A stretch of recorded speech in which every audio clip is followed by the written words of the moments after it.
Alright, so this is a first impressions review of the Hiboy U3 scooter upon first use. Just took it out to one of our local walking path trails that allows it. And some things that I noticed right off the bat, physically noticed, but also I can tell the difference, is there are two, count them, 2 rear shocks located on this bad boy. You can see it right there. That does make for a much more comfy ride on this thing, as well as front shocks on this thing. So you get front and rear shocks, which is pretty nice. The seat is actually very comfortable. I'm gonna be adjusting the angle. Oops, so it doesn't help if I knock it down. Some things that to notice: out of box, it had about 50%. I charged it for like 5 minutes. It took me to 3 bars. I've taken it a couple miles up the trail now. It's back down to 2 bars, but I'm on economy mode. That's what that E means, if you can see that on my screen. If you toggle through here, you'll see the little light symbol. Come on, right there. That is your headlight symbol.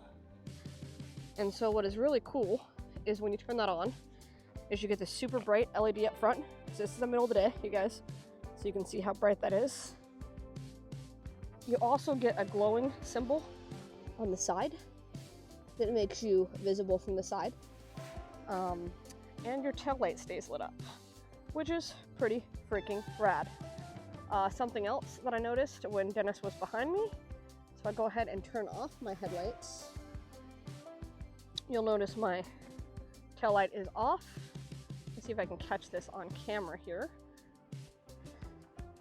That when you brake, I'm hitting the brake with my hand, it actually does flash to indicate, hey, we are braking. So that's pretty great. The basket's pretty usable. I just stuck a bag full of snacks in there. So first impressions, definitely like it. It was easy to fold the handlebars down right off the bat. I just slid this piece right here up. This little silver piece right here up. And then, let's see if I can do this one-handed with my phone in my hand. Flicked it out like that. I'm gonna go ahead and power down the power on that there, boy, but that allows you to drop those handlebars just like that for collapsibility, which I threw it in the back of my truck to get it here. So that was kind of nice. So now just to put it back up, just fold it up, and I'm literally just gonna click that shut, and my handlebars are locked back in place. So kickstand back here on the back, very thick, wide, durable. I'm on a slope and it's still holding the bike up. First impressions, definitely enjoying myself. So something else I did not call out is in the left-hand side of the handlebars,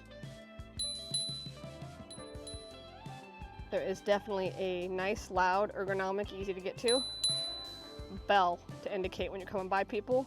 I also really liked the position of the throttle right here when you're driving. It is very comfortable to hit that and have access to your controls. When you first pop it on, you'll see there's an E for eco mode. Pardon my fingers in the light here. If I toggle through, D I think is just standard. S I believe to be sports mode, which allows you to go different speeds, do different things. Putting it back in eco mode, because as you can see I have 2 bars. Has not had its first initial charge yet. If you do toggle through, besides the headlight, on and off,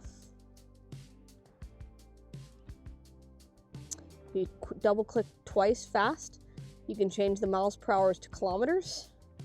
So for every other country, Canada, EU, places that don't use miles per hour, and you want to know how fast you're going, it also does it outside of miles per hour. So I'm going to turn this off and take a little drive. So no power right now, so you can actually turn it off and coast. Brakes work with no power, which is good. Really, really good. What April is saying is it does go up to 11. Hello, Mom and Dad Meet World. Today I just want to do a quick follow-up. I've taken this thing out now, this Hiboy U3, out for a couple rides, and I ran into a couple minor adjustments that I need to make that I wanted to share with you just in case you're like me, you built it, and then you rode it, and you thought something seemed a little off. So first thing we noticed is it just seemed to ride kind of soft, kind of spongy. I didn't notice the shocks work very well, and that was because I didn't air up the tires, folks. Yes, 101 when you buy any kind of bicycle, car, tire, check your tires. It says inflate to 40 pounds. It doesn't say max PSI. It tells you to inflate to 40 pounds on both the front and the rear tire. So we got our electric air compressor, aired them up, hit 40 pounds. Thing rides much better. The shocks actually work. Shocking. Yes, dad pun intended. The other thing I noticed is I took it into sport mode and wanted to see how fast I could get it going because someone else had asked me, hey, what's the top speed you've gotten on it? I did get it up to 20 miles an hour, and I felt like I had a little bit of a wobble, and I realized the wobble was because my handlebars were not completely straight. So my tire is here, and my handlebars were about 3 or 4 degrees off like this. So I've been riding the bike for so long, I just steer where I'm needing to go, so I was able to correct and whatever. But it did make it a little weird to drive it straight down the parking lot at 20 miles per hour. Now, to get it to 20, I weigh 160 pounds. I'll just be completely honest with you, I am not at my fittest. So if you're looking at 20 miles per hour, 160 pounds, fairly level surface, small inclines and declines, that was the max speed. I didn't have a very long runway to keep it on that. That was in sport mode, or S. I did take it to 16 miles per hour on D several times, felt very comfortable, no wobble. That's actually probably really where my highest comfort zone is. I do wear a hard helmet. Also noticed that I had a sun hat on it. I mean, it was sunny today for a little while. But the things I have been doing is I have been keeping the tool set that came with it on me.